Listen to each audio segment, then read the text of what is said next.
Hola hermanos, estamos ya tocando con los dedos el comienzo del proceso de transición, no el proceso de preparación, eso llevamos años con ello, es el proceso ya de implementación, ¿no?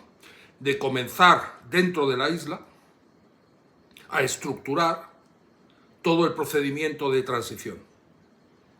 Y quiero hacer unas reflexiones. Perdonadme lo que voy a hacer como reflexión de inicio, que es una reflexión primera. Mirad, para mí es muy difícil hablar al nivel de que todos me entiendan. ¿Qué quiero decir con esto?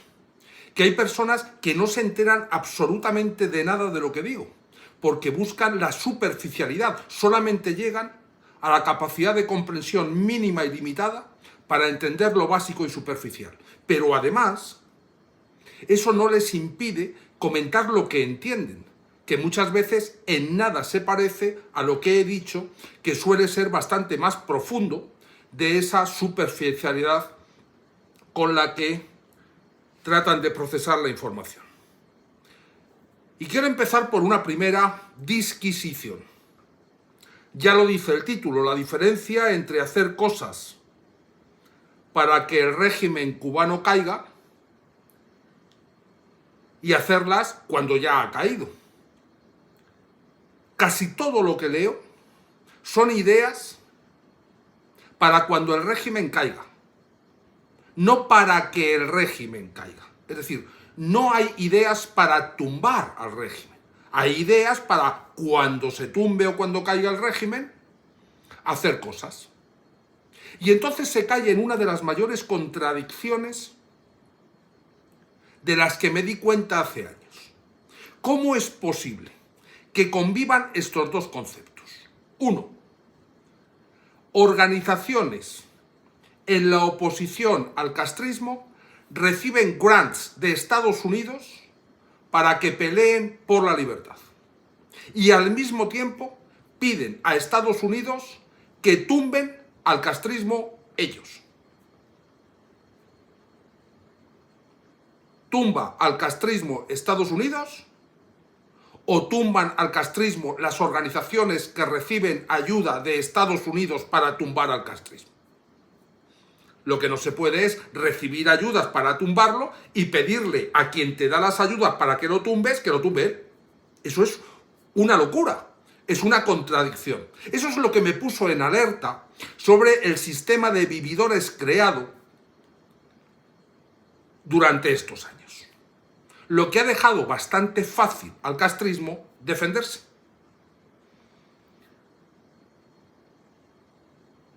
Mirad, ahora que estamos a punto de iniciar el proceso de implementación, muchos me dicen, ¿y por qué incluyes a este nombre? ¿Y por qué haces esto otro?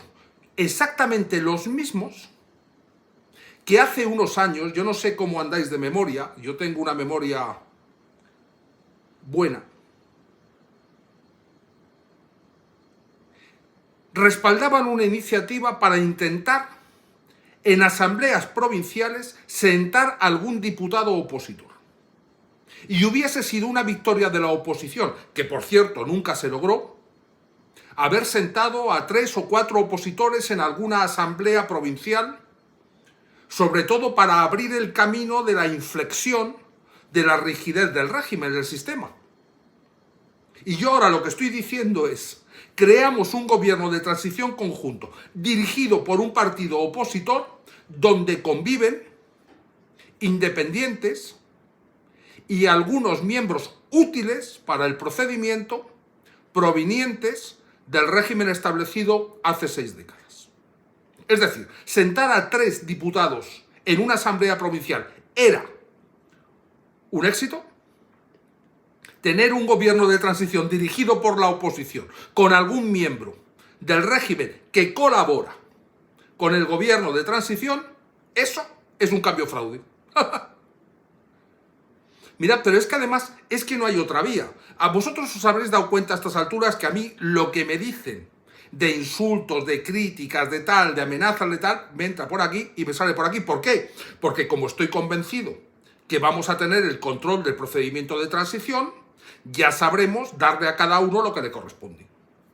Entonces, eso no me preocupa. No voy a perder el tiempo con 4 gatos anulando el tiempo prioritario para millones de cubanos que necesitan salir de donde están.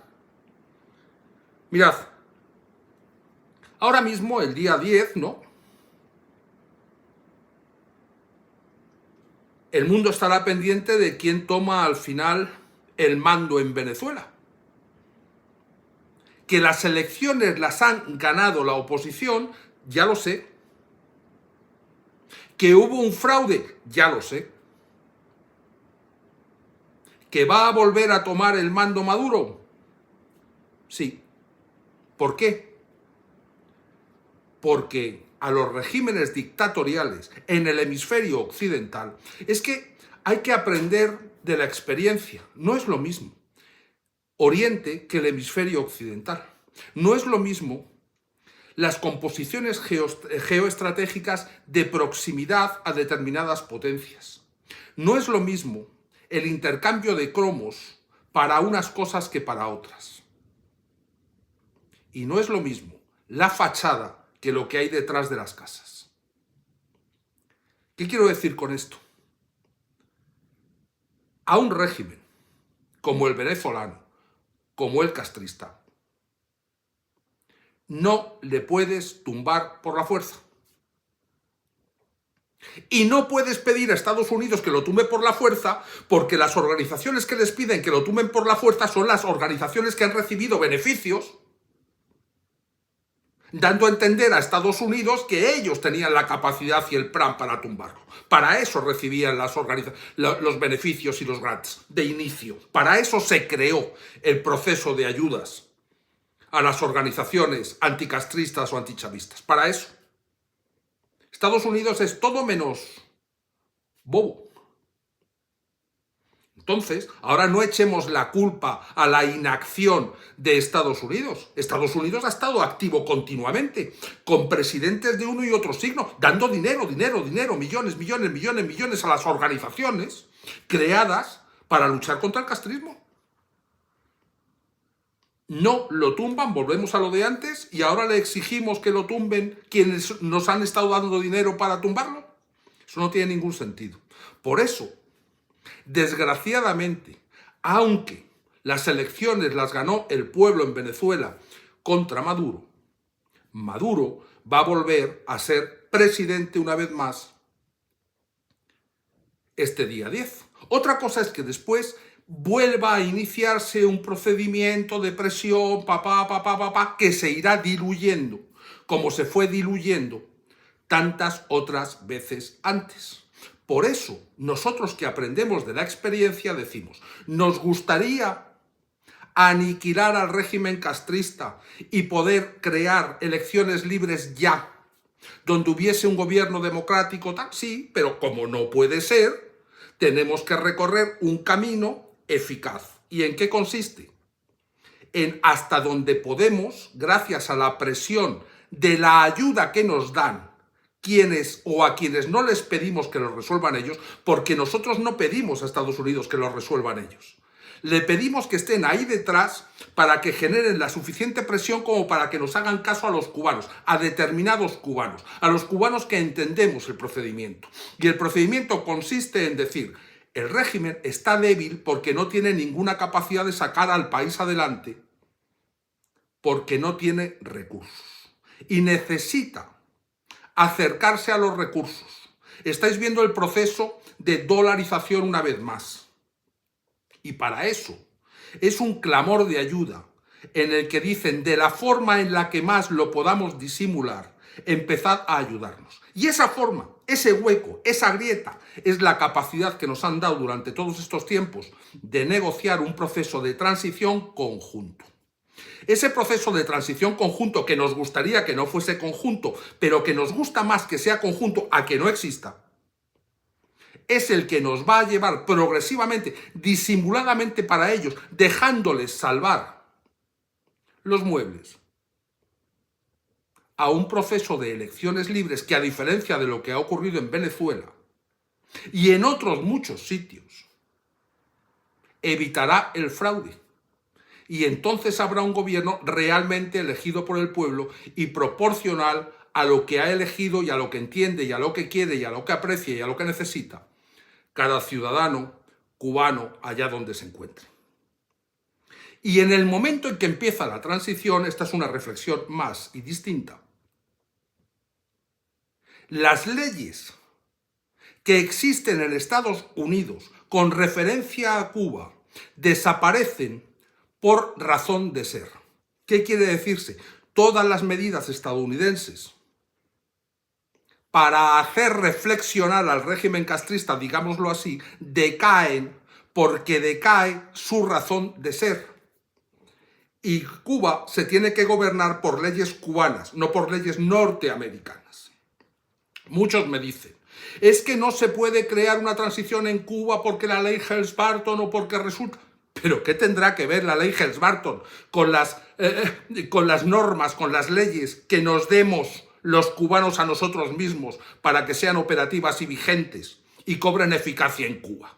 Todo lo otro es un mecanismo norteamericano de presión que tuvo su efecto en su momento y exactamente hasta que los cubanos tomamos las riendas de nuestro destino por este procedimiento de transición. Y igual que existen mecanismos de creación de la norma, existen mecanismos abreviados que hacen decaer la norma cuando se demuestra que perdió su razón de ser. Y eso es lo que nosotros ya tenemos avanzado con los propios Estados Unidos para que se acelere ese procedimiento de decaimiento en el momento en que se consolida el procedimiento de transición. Pero bueno, yo no voy a empezar a dar ahora clases de juristas a personas que han estado viviendo del cuento y creando organizaciones para recibir dinero de Estados Unidos, para tumbar a la tiranía, y ahora salen con que tiene que ser Estados Unidos, como repito por tercera vez ahora, que sean ellos los que lo tumben. Entonces, ¿vais a devolver el dinero a Estados Unidos? Porque si los tumba al final Estados Unidos, todo ese dinero que os han dado para tumbarlo vosotros, ¿qué? ¿Lo vais a devolver? No, no. Entonces, no me mareéis a mí. No me preocupan las normas estadounidenses. Ya sé perfectamente lo que dice cada letra de la norma estadounidense, de cada una de las leyes norteamericanas que tienen que ver con Cuba, y ya sé para qué se crearon y ya sé cuál es el mecanismo para abatirlas, para hacerlas decaer. ¿De acuerdo? Pero no me deis otra clase de decir es que el Congreso norteamericano, que a mí el Congreso norteamericano no me interesa como nación soberana que vamos a pilotar en su procedimiento de transición. Y Estados Unidos está perfectamente de acuerdo, y sobre todo con Trump, para no interferir en la soberanía cubana, siempre y cuando Cuba recupere la democracia por la vía que ya le tenemos explicada, que es la vía de la transición. Punto final a todo eso. Y por último, otros que no saben de lo que están hablando y pueden marear o tratar de confundir a otro, pero no a nosotros. No a mí, por ejemplo, que sé mucho más de derecho constitucional que los que me quieren dar clases. Para que se reponga una constitución, si es que se repone la constitución de 1940, que eso lo decidirá el pueblo, tiene que haber una asamblea democrática que se convierta en constituyente. Y para que haya una asamblea democrática, primero tiene que haber elecciones libres. Y para eso hay que recorrer el proceso de transición. Dicho de otra forma, proceso de transición, convocatoria en su momento de elecciones libres. Vamos a hacer un recuento de votos sin manipulación y vamos a ver cada uno de los grupos o partidos que se hayan presentado cuántos electores tienen y cuántos escaños les corresponden en la asamblea. En función de esa asamblea proporcional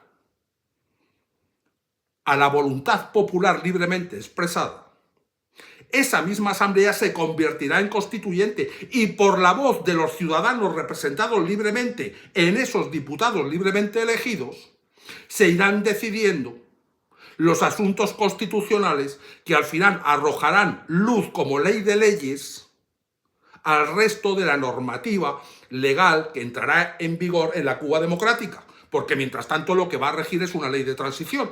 Entendamos los procedimientos. Y si no los entendéis, por lo menos no me vengáis a hablar ahora de ley Helms-Burton a mí, que sé más que el que me lo cuenta, o del proceso constituyente, que no toca. Si no estoy diciendo ni que sí ni que no a la Constitución o no, es que no toca ahora. Ni soy yo, porque no soy ningún dictador. Ni voy a tolerar que ningún grupo de dictadorzuelos quieran imponer, sin escuchar, la voluntad del pueblo cubano hoy, no cuando a ellos les convino que ocurriese. Por eso vuelvo al inicio de esto. No supisteis tumbar a la tiranía y habláis de lo que vais a hacer de algo que no lograsteis. Dejadnos a los que sí supimos iniciar el camino para tumbarlos, porque sabemos tumbarlos, sabemos lo que hay que hacer después para convertirlo en democrático y sobre todo para aliviar las penas del pueblo cubano cuanto antes. Abrazo.